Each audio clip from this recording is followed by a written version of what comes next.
Multi-academy trusts have arisen and have risen in popularity over the last few years as a consequence of the change of the government's way of dealing with schools, such that when the coalition government came in 2010,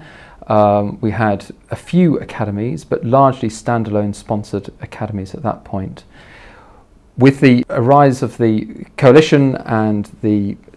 move very much towards schools now converting to become academies and the demise of local authorities,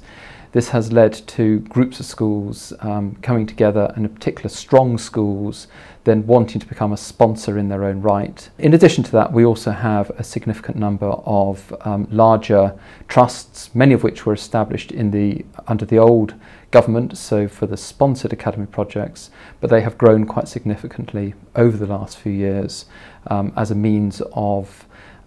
dealing with typically a group of weaker schools which need to improve significantly, and trusts have in turn then built up a significant amount of experience and knowledge within themselves about school improvement, and very much fulfilling the role that the local authority would historically have undertaken. But obviously with the change to academy status, local authorities are now cut out of the picture, so there's a direct relationship between the Department for Education and the schools concerned.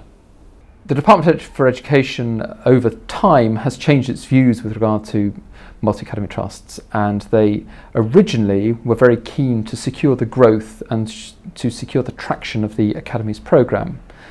So they were very encouraging of trusts which wanted to become multi-academy trusts, so we're very keen that these trusts would take schools, not in a completely uncontrolled fashion, but nevertheless they were very keen to secure growth, and so we're prepared to allow some trusts to grow at a very fast rate. But there was a change of minister last year at the Department for Education, and this has seen a change of direction with regard to how multi-academy trusts are growing, and it's fair to say now that the Department for Education is more concerned about securing sustainable and high quality growth in a way that standards at schools are seen to be preserved and maintained and improved, rather than just securing growth for growth's sake. And there have been some examples recently where the Department for Education has taken the view that some trusts have maybe grown too quickly, or alternatively they have schools which aren't improving at the appropriate rate, so they are now taking action to remove those schools from those trusts. So we are seeing a change of focus from the Department for Education, and very much more focus now upon standards and making sure that those schools within trusts are in the right trust, and that they will continue to succeed within the most appropriate trust possible. As a consequence of the changes in the approach of the Department for Education, what we are seeing now is a changing shift of challenges for schools and trusts as they go along the academy journey. And one thing that we're seeing very much at the heart of the multi-academy trust agenda is effective governance. And the Department for Education now is very much more concerned about making sure that we have smaller and effective boards, very much looking at the skills mix sitting on those boards of trustees at the centre of the trusts. And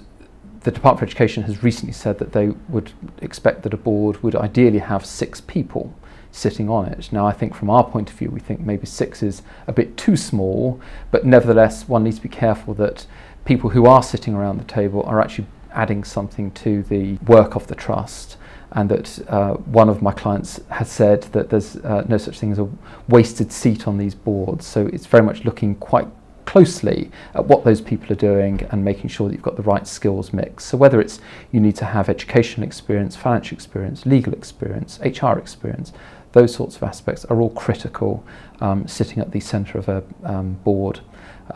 So I think governance is a key area and something which the Department for Education is very much more focused on now than would have historically been the case. The department is also looking quite closely at the role of the Chief Executive within the trust and making sure that we've got the right structure in terms of the executive officers. So there needs to be an accounting officer, so there needs to be one person acting as the Chief Executive of the trust. So it's again looking very carefully at who that person should be. This is particularly a point for consideration for schools which are maybe thinking about coming together, so a group of 3 or 4 or 5 schools, some of which might be outstanding schools, and determining between them who should be the chief executive of that trust. And that can be quite a challenge for groups of schools wanting to work together. At Stone King, we're very well placed to assist multi-academy trusts, both in the very early stages and also as they become more established and as they move into a more ongoing operational phase. We've been involved with the setup of a significant number of multi-academy trusts, including some of the very large names out there at the moment, but also groups of more recent schools working together, including, for example, groups of primary schools. So this has given us a deep knowledge of the sector, a deep knowledge of the issues that are being faced by schools as they progress to become multi-academy trusts. So, for example, issues around governance are things that we're dealing with on a day-in, day-out basis. So we believe that we're able to add real value to the work that our clients are doing. This knowledge has also given us a real understanding of the sector, so we've got a good understanding of the issues facing schools and the likely challenges that they will face as part of the conversion to become a multi-academy trust. But it's also given us a very good understanding of what the Department for Education, for example, thinks, or what the Education Funding Agency thinks. We have got very good contacts at very high levels within the Department for Education,